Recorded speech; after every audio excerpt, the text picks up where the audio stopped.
Hello. It's been a few days. Did you miss me? Probably not. Anyway, uh, the most recent thing that I've heard about, one of, is that Trump has decided to sign an executive order renaming Lake Ontario Lake America. And then I saw a post on Facebook that apparently Canada's response to that is that Lake Ontario also happens to be in Canada. So their half of the lake, they want to rename it Fuck Trump Lake. So I like that one better. It's just like, the Gulf of America, which it was the Gulf of Mexico long before I believe America even existed. The United States. I mean, North America has existed for a while. So, anyway, there's that. And then, of course, um, there are more Democratic Socialists or, progressive Democrats that have won their primaries. Um, I think her name is Angie Nixon of Florida, who is a progressive Democrat that also won her primary. And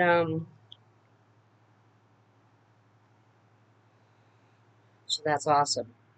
See, because the biggest thing that most of these Democrats are running on are universal health care, which most people want. Most people in this country, a huge percentage, want universal health care.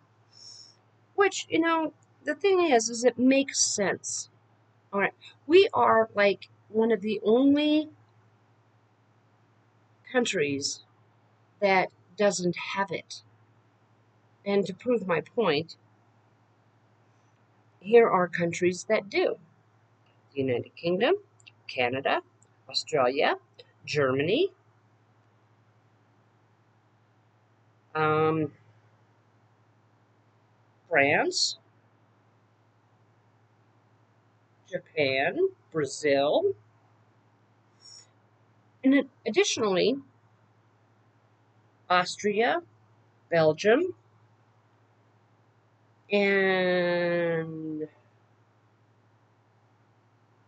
Denmark, Finland, Iceland, Ireland, Italy, the Netherlands, Norway, all, and that's not all of them, but that is a lot that have universal health care.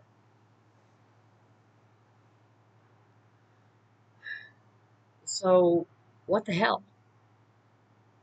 Why is this such a huge undertaking? Well, I'll tell you why it's such a huge undertaking. Is because that this country is extreme capitalism. And I say extreme because, well, think about it. Mark Zuckerberg, Jeff Bezos, Elon Musk, Peter Thiel, who I don't think lives in the United States anymore, but probably has dual citizenship. Um,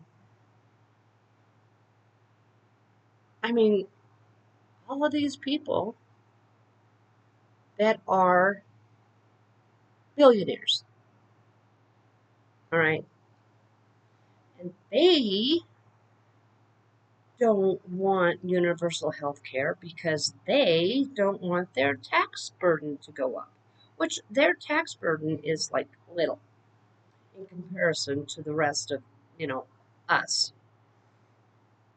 that are paying what they should be paying. So this is why a wealth tax needs to be legislated and passed into law. That is important.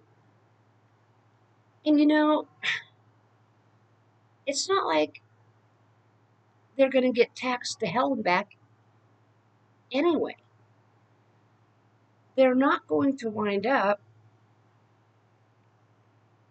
oh, excuse me, poor as church mice because they get taxed at a reasonable rate. I mean, they have more money than what they could spend in a lifetime.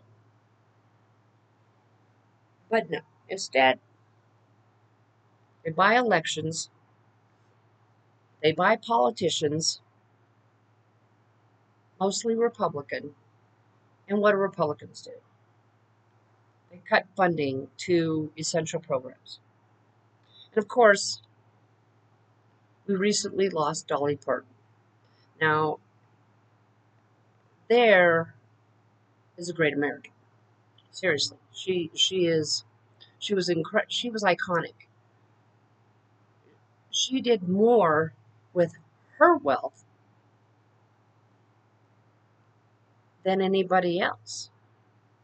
She was a philanthropist. I mean, she donated $1 million to get a vaccine developed for COVID. She started a book program for children. A program, by the way, that Republicans cut. Shocking, isn't it? But that's what Republicans do. Programs that are created to help Americans, to help broke folks, they cut those programs. Why? Because they don't give a shit if we live or die. And I've said this before. I've said it before because I believe it.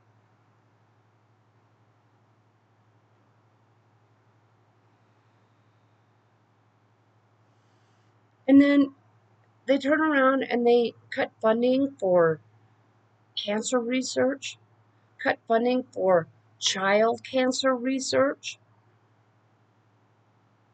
I mean, how heartless do you have to be to cut funding for child cancer research? I mean, that is some pretty sick shit. Think about it. And it doesn't take much to to think about it. I mean, it's just wrong. I mean, Danny Thomas, back decades ago, came up with and started the Children's Hospital. Okay, now Danny Thomas, we all know who Danny Thomas was. He was an actor, plus a philanthropist, and he believed in child cancer research, and he believed that no child should die in the dawn of life. No, they shouldn't. But this is what this administration is doing. This regime is cutting funding for incredibly necessary programs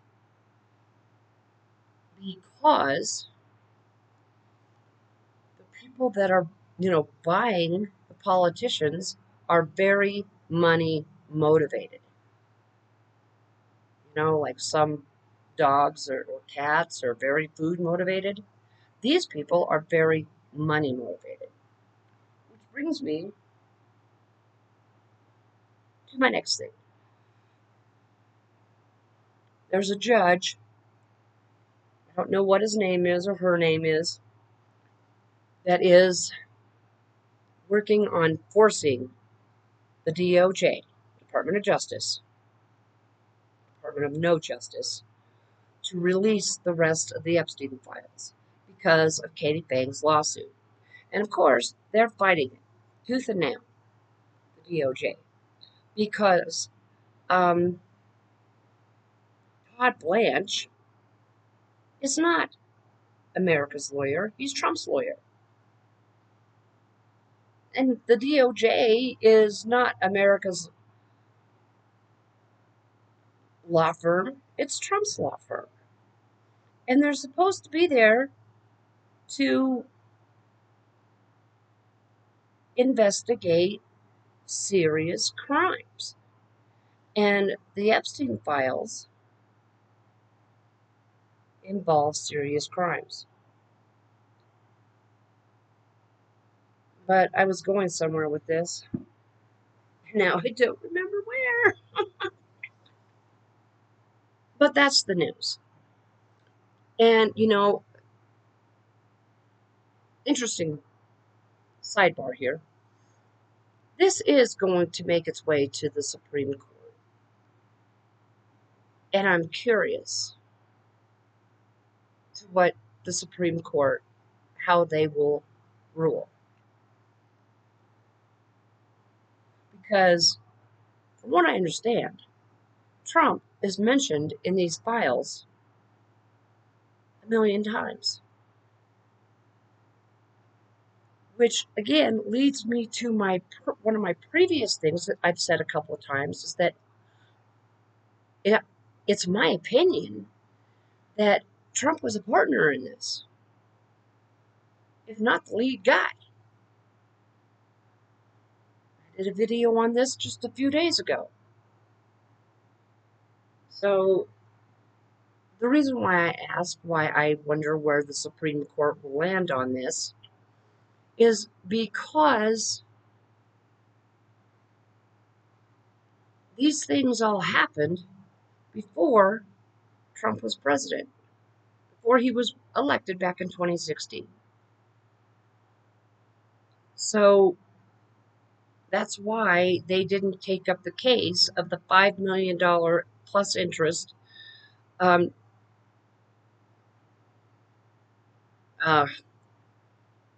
lawsuit that E. Jean Carroll was awarded. And the reason why they didn't is because at that time, when he defamed her the first time, he wasn't president. So I'm also curious as to what's going to happen when it comes before them for the $87 million judgment. Because when he made his statements defaming E. Jean Carroll again, he was president. So I'm curious. But anyway, this was my rant. Those are my opinions. And if you found any of this marginally informative, somewhat entertaining, hit that like button, subscribe, comment, and please, by all means, leave a heart in the comments. Does something for the algorithm and gets